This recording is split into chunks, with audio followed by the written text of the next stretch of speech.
কিন্তু কংগ্ৰেছে কি ক'লে আমি 40খন আসনতে প্ৰাৰ্থী দিম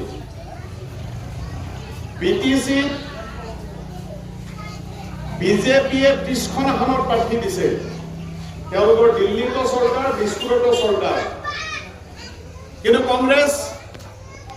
বাৰে বাৰে নিৰ্বাচনত হাৰাৰ পিছতো 40খনত প্ৰাৰ্থী দিছে অৰ্থাৎ মুখত বিজেপি বিৰোধী কথাবাৰ্তা কিন্তু যেতিয়া নিৰ্বাচন আহে তেতিয়া সকলোৱে এমএলএ এমপি হ'বলৈ তেওঁলোকৰ উত্তৰ লৈ যায় এই নিৰ্বাচনত বিপিএফ দলে ক্ষমতালৈ ঘূৰি অহাৰ কাৰণে চেষ্টা কৰিছে আৰু ইউপিপিএল আৰু বিজেপি তেওঁলোকে বেলেগে বেলেগে নিৰ্বাচন খেলিছে যদিও দিছপুৰত তেওঁলোকে একেলগে আছে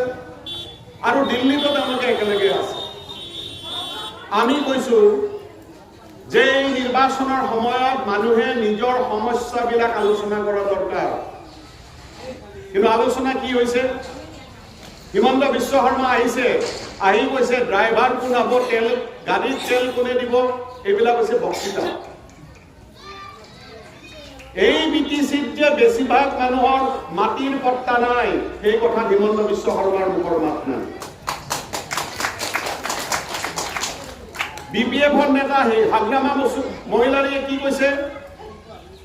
মই যেতিয়া শপত গ্ৰহণ কৰিম তেতিয়া গাহৰিৰ মাংস খাম মুৰ্গীৰ মাংস খাম হাঁহৰ মাংস খাম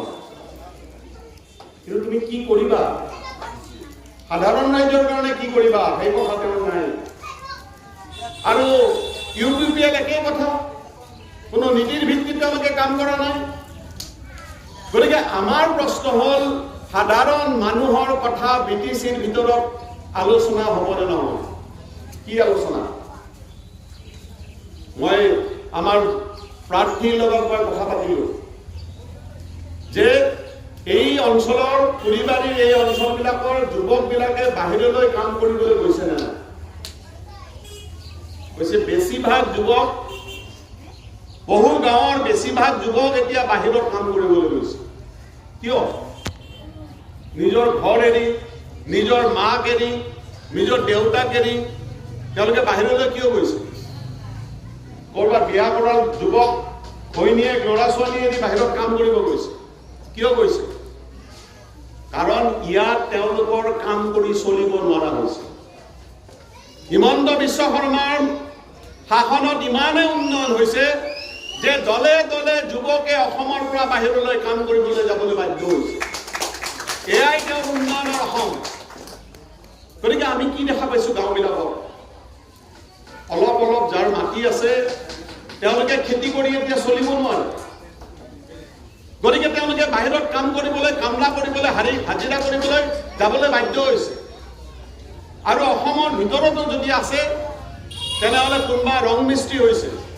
কোনোবা কাঠ মিস্ত্ৰী হৈছে কোনোবা ৰাজমিস্ত্ৰী হৈছে এই মানুহবিলাকৰ অৱস্থা কি চাকৰি কৰা মানুহে পেঞ্চন পায় চাকৰিটো শেষ হ'লেও 60 বছৰ শেষ হ'লেও তেওঁলোকে পেঞ্চনৰ দ্বাৰা চলিব পাৰে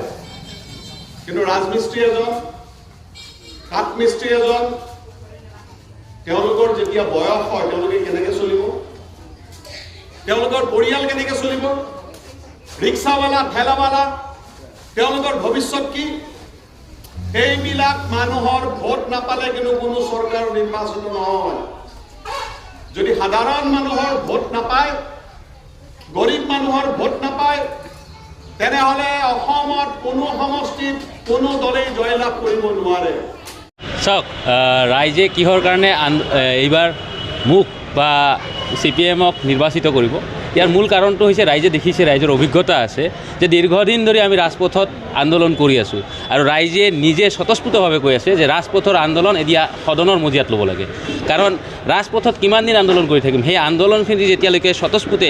মানে সদনৰ মজিয়াত যেতিয়ালৈকে নাযাব ৰাইজৰ সেই সা সুবিধাখিনি নাহিব দীৰ্ঘদিন ধৰি আজি প্ৰায় 22 বছৰ ধৰি BTC গঠন হৈছে BTCত বসবাস কৰা নাগৰিকৰ ভূমিৰ পট্টাৰ নিৰাপত্তা নাই ভূমি কাৰণ বি টি চিত বসবাস কৰা বড়ো জনজাতিসকলৰ ভূমিৰ নিৰাপত্তা নাই, ইয়াতে বসবাস কৰা সকলো জনজাতি, সকলো ধৰ্মৰ, সকলো ভাষাৰ মানুহৰ কোনো নিৰাপত্তা নোহোৱা হৈছে বি টি চিত। গতিকে এই কাৰণেই বি টি চিৰ সদনত যাতে এইবাৰ CPM-ৰ প্ৰাৰ্থীক নিৰ্বাচিত কৰিব সেইটো ৰাইজে এটা খাটাং মাৰ বান্ধি লৈছে। ইয়াৰ লগে লগে বি টি চিত বসবাস কৰা যুৱকসকলে, বিশেষকৈ যুৱকসকলে এই কথাটোত গুৰুত্ব বেছি দিছে যে তেওঁলোকৰ কৰ্মসংস্থান, আজি কৰ্মসংস্থান তেওঁলোকৰ সংকুচিত হৈছে। বিভিন্ন ঠাইত তেওঁলোকে আজি বি টি চিৰ যুৱকসকল গাঁওসমূহ বৃদ্ধ হৈছে। মই যুৱ সংগঠনৰ লগত দীৰ্ঘদিন ধৰি জড়িত হৈ আছোঁ। গাঁওবিলাকত যেতিয়া যুৱক সংগঠন কৰিবলৈ যাওঁ, গাঁওবিলাকত দেখা পাওঁ যুৱক নাই। যুৱক ক'ত? বেছিভাগ যুৱক দক্ষিণ ভাৰত অৰ্থাৎ কেৰালাত গৈ কাম কৰি আছে। ইয়াৰ মূল কাৰণটো আৰু তাৰ পৰা তেওঁলোকে চাই আহিছে যে CPM-ৰ নীতিটো কি, CPM-এ কেনেধৰণে কৰ্মসংস্থান সৃষ্টি কৰি আছে, কৃষকৰ কেনেধৰণে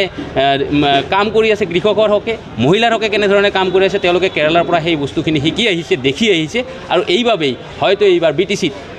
যুৱ প্ৰজন্মই আমাৰ লগত বেছি আছে। আৰু এইটো আশাবাদী আমি যে এইবাৰ আমাক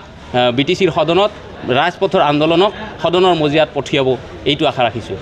ধন্যবাদ।